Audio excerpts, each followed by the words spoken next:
Thank you. It's an honor to be able to meet with you today and talk about our journey and talk about Doug. This is a story about how we introduced harvested fly ash in Western Canada. And it took some twists and turns, but we're there now. And just to get the geography straight, because we have people from all over here,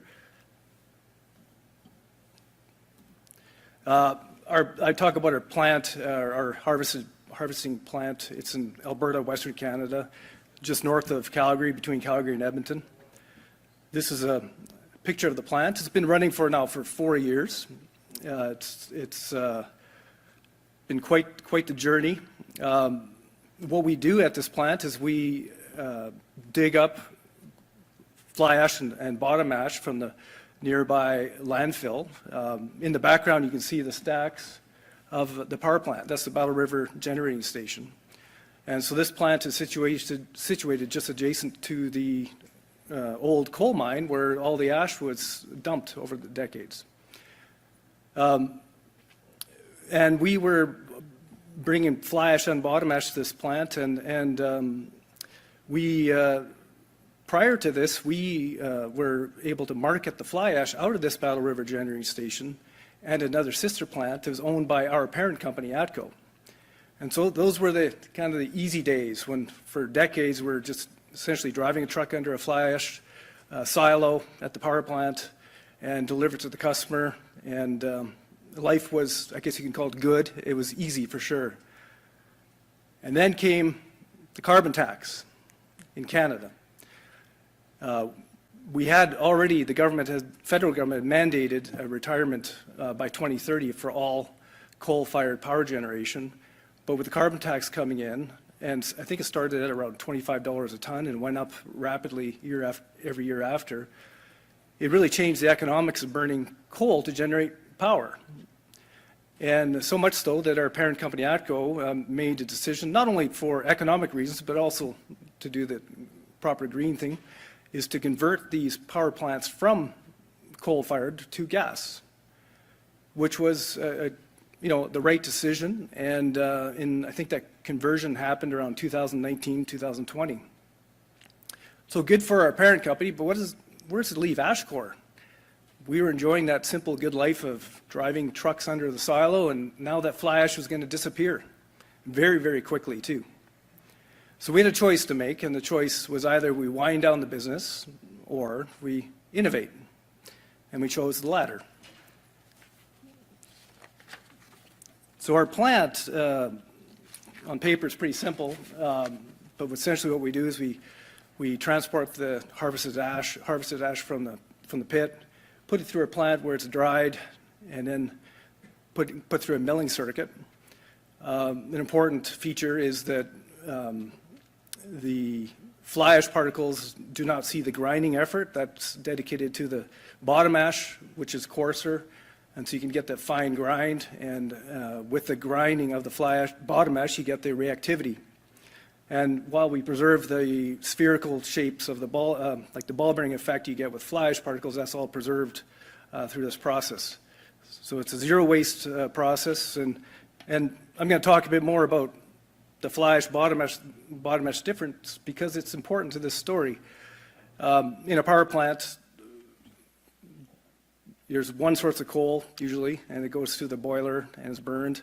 The fly ash particles are generated from the cooling of the gases, where you get these glassy spheres that are caught in an electrostatic precipitator. The coarser particles of bottom ash are dropped to the bottom of the boiler and then are hauled away. Well, most utilities will, over the years, their practice was to store all the ash, whether it's fly ash or bottom ash, usually in the same pit or pond. Sometimes you'll see them going into discrete locations, but in a dry landfill, what happens is the bottom ash is actually used as a capping layer for the fly ash. When you're stockpiling the fly ash, they'll put a layer of bottom ash on top of it to keep the dust suppression in hand. And so you end up with a cake layering effect. You have a mixture of fly ash and bottom ash. But that, for us, That's okay, because we designed our process to handle the source that we had, which had exactly that, this layering of fly ash and bottom ash. Here's a picture of the power generation, coal-fired power generation that was in place in about 2020. That's about the time I joined AshCore. I'd taken 6 or 7 years away from the cement industry and came back, and I joined AshCore right when we're constructing the plant, this first plant of ours, and we had probably about less than a year for the plant to be completed, and this is 2020. So, of course, we had COVID happen as well at the same time, and supply chain is all kinds of challenges there, getting equipment and labor.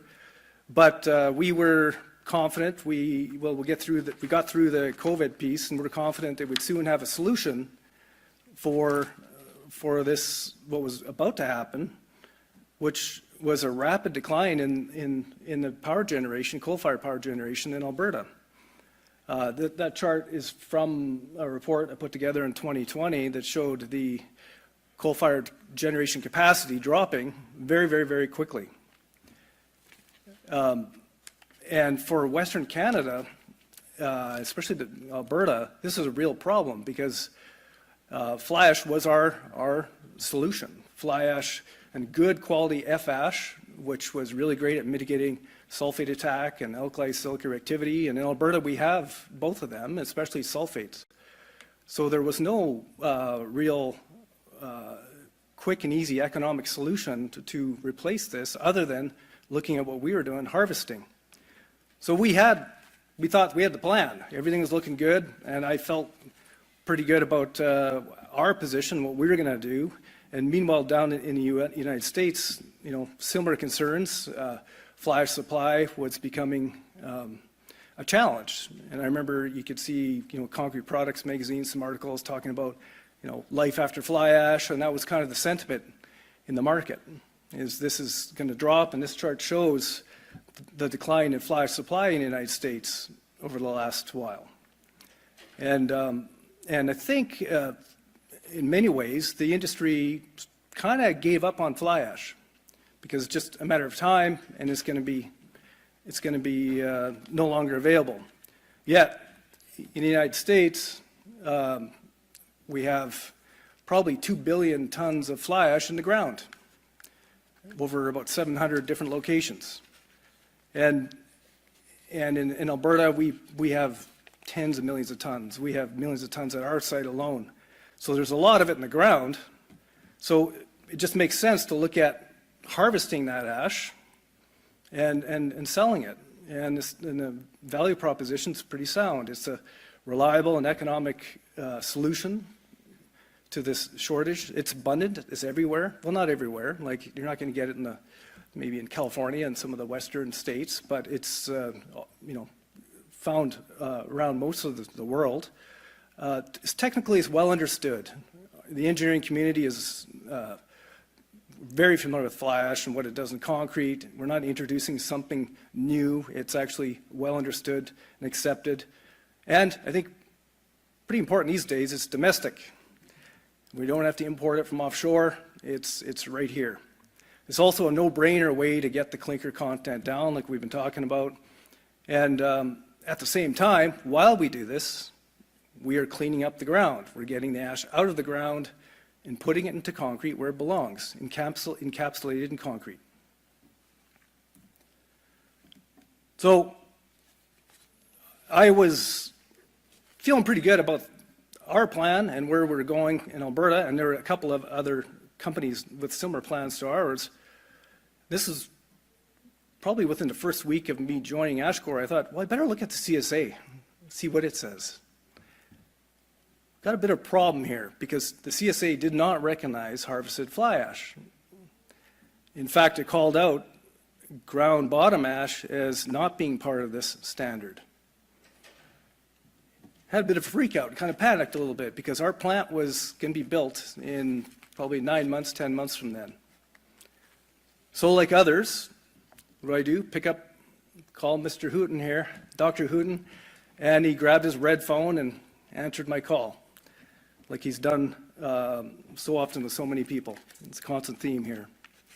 And we talked about it, and he believed that it just, in Eastern Canada, our situation in Alberta wasn't just appreciated. It wasn't understood. The urgency wasn't quite there yet. And in fairness to the CSA A3000 committee, this is happening so fast that it really didn't have a chance to get to the top priority for the committee. So we agreed to, we brainstormed and we formed a task group, a subcommittee of the fly ash CSA A3000 committee, and we got to work to look at this problem. And Doug and the late and great Mike Thomas put together a white paper on the overall literature review of the merits of using a harvested ash, including bottom ash. And what that did is it provided the CSA Technical Committee with a document to focus on, and what followed in very fast pace was a lot of debate and deliberation about amending the CSA. And the case was made, thanks to Doug and Mike and the committee, that, yeah, it made a lot of sense, and it was recommended that the CSA be amended to allow for harvested ash, including ground bottom ash. So in May, so the following May in 21, we got that amended and printed, and that really allowed us to resume with our plan on introducing harvested ash. The same approach was used in the United States with the ASTM. Very similar problem. The language in the standard didn't recognize fly ash and ground bottom ash in the standard. Well, an updated version of this white paper was used for the ASTM as well, and they deliberated and came up with a solution. So we're able to, get in business, get our loads of fly ash out. We've been, like I said, running for 4 years now. We have 2 other suppliers in Western Canada who are harvesting ash, and you're seeing a big growth in this in North America now. A lot of plants in all over different states coming up. We've announced a new plant we're going to be putting in Michigan here pretty soon. And it just shows you that, boy, change can happen. It can happen fast. And we're in a really unique world here where, and I don't know, maybe because as you get older, it seems like the pace of change is accelerating, but I think the pace of change is accelerating. I think things are happening much, much quicker. That amendment, 1 year to get something in print, I think is like light speed in standard speak. But it showed that if it matters and you talk to the right people, you can get things done. So reflecting a little bit on, what does it take to get change in an industry like ours? And for sure, you have to have that technical deliberation and argumentation. You have to debate. You have to weed out the incorrect science with the real science. Disagree and come to consensus. That's a hugely important step in this, and that's what organizations like the ACI, ASTM, CSA are great for. It's just such an important part of advancing industry. There has to be an understanding and appreciation of the challenges and opportunities of industries as well. It matters, while not ever losing sight of how important it is to protect the interests of society. And I think most important, you have to have that courageous and caring leadership. Leaders that care, that are willing to do the right thing, sometimes confronting challenges from others, but at the end of the day, you have to, come together and do what's right. Doug, it's a great day for you here today. I'm really happy for you.